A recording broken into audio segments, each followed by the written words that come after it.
The Squirrel and the Monkey. Chapter 1, Life in the Emerald Forest. Deep within the heart of the Emerald Forest, where the sun barely touched the ground through thick, intertwining branches, live creatures of all kinds. The trees stretched high into the sky, their canopies forming a lush, green roof. Rivers snaked through the land, and vines dangled like nature's ropes. Among these trees lived Milo, a lively young squirrel, and Covey, a clever and mischievous monkey. Though they both lived in the forest, their worlds were very different. Milo, small and agile, spent his days darting among the lower branches, collecting nuts, berries, and seeds. He was quick and resourceful, always preparing for the changing seasons. He knew which trees bore the best food and where to find the safest hiding spots from predators. Covey, on the other hand, was larger and far more daring. With his long limbs and prehensile tail, he swung through the highest branches with ease, leaping effortlessly between trees. Unlike Milo, who worked tirelessly to store food, Covey enjoyed playfulness and adventure. He spent his time exploring, teasing other animals, and eating whatever he found along the way. Despite their differences, Milo and Covey often met at a large fig tree where they would share stories. Milo admired Covey's courage, while Covey was fascinated by Milo's discipline and foresight. But in the Emerald Forest, balance was everything, and soon, both the monkey and the squirrel would learn lessons they never expected. Chapter 2, The Argument. One bright morning, as dewdrops shimmered on leaves, Milo scurried up the fig tree, his small paws clutching an acorn. "Covey," he called. Covey, who was lazily dangling from a vine, yawned. "Milo, why do you always have something in your paws? Can't you just relax?" Milo twitched his bushy tail. "I don't have time to relax. The rainy season is coming, and I need to gather food." Covey rolled his eyes. "You and your food gathering. There are always plenty of fruits in the trees. Why work so hard when the forest gives us everything we need?" Milo sighed. "Covey, not all food lasts forever. When the rains come, the river will flood, and many trees will stop bearing fruit. I've seen it before. You should prepare, too." Covey laughed and leaped onto a higher branch. "You worry too much, my friend. I'm faster and stronger than you. If I need food, I'll find it. The jungle is full of treasures." Milo frowned but said nothing. He had tried to warn Covey before, but the monkey never listened. As the sun climbed higher, the two friends parted ways, Milo to his busy preparations and Covey to his carefree adventures. Neither of them knew that a great trial was coming. Chapter 3, The Storm Arrives. Days passed, and the air became thick and heavy. The forest, usually full of birdsong, was eerily quiet. Dark clouds gathered above the treetops, and the wind carried the scent of rain. Then, one night, the storm arrived. It began with a whisper, soft raindrops tapping against the leaves.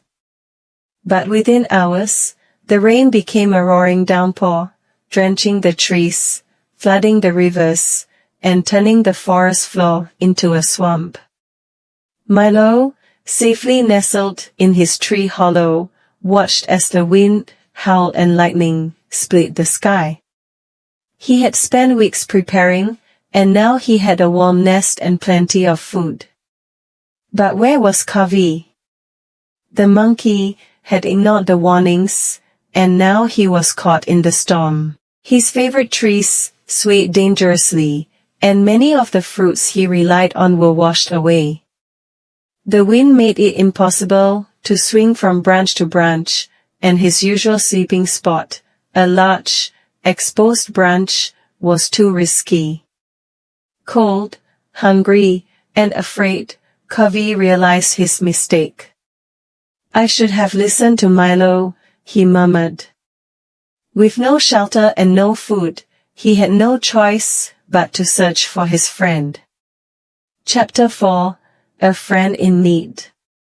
By morning, the storm had weakened, but the damage was done. The forest was soaked, and food was scarce.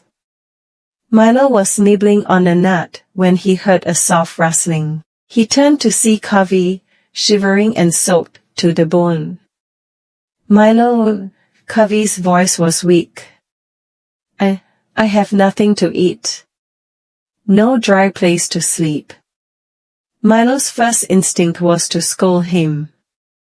Hadn't he warned Covey? Hadn't he told him to prepare? But as he looked at his friend, once so full of energy, now tired and cold, his heart softened. Without a word, Milo disappeared into his hollow and returned with a handful of dried berries and nuts. Covey's eyes widened. You'll share with me?" Milo nodded. "That's what friends do." Covey ate slowly, savoring each bite. As he warmed up inside Milo's cozy nest, he realized something important. Milo wasn't just cautious, he was wise. And Covey wasn't just reckless, he was overconfident. "I was wrong," Covey admitted. "I thought I was strong because I was fast and clever. But I wasn't prepared. I should have listened to you." Milo smiled. It's never too late to learn. Chapter 5: Lessons of the Forest. The rainy season lasted many weeks, and during that time, Milo and Covey stayed together. Milo shared his food, and in return, Covey helped repair and strengthen the squirrel's nest, using his nimble hands to weave extra layers of leaves for warmth. Covey also helped find hidden food, using his height to spot nuts and berries that Milo couldn't see. By working together, they both survived the storm. When the sun finally returned and the rivers calmed, the forest came back to life. New fruits grew, fresh leaves sprouted, and the animals emerged from hiding. Milo and Covey stood on a high branch, looking over the revived jungle. "I'll never make fun of your preparations again," Covey said with a grin. Milo chuckled. "And I'll admit, sometimes, I should relax and enjoy the present more, like you." The monkey and the squirrel had learned from each other. Covey had gained wisdom and responsibility. Milo had learned to embrace moments of joy. From that day on, their friendship was stronger than ever. Chapter 6: A New Balance. Seasons passed, and the Emerald Forest thrived. But something had changed. Covey, once reckless, had become a planner. He still enjoyed his adventures, but he also gathered food and made a safe nest for the next rainy season. Milo, once overly cautious, learned to pause and enjoy the present. He was still prepared for the future, but also allowed himself to explore and have fun. The two friends had balanced each other, and the forest was better for it. One day, as they sat in the fig tree, Covey grinned. "Milo, do you know what I've realized?" "What?" Milo asked, nibbling on a nut. "That the strongest creatures aren't just the fastest or the smartest. Milo raised an eyebrow. Then what makes a creature strong? Covey smiled. The ones who prepare for the future, but still enjoy the present. Milo nodded, tail flicking in agreement. And so, the squirrel and the monkey, once so different, became the wisest pair in the forest. The end. Please subscribe for more practicing English by informative content.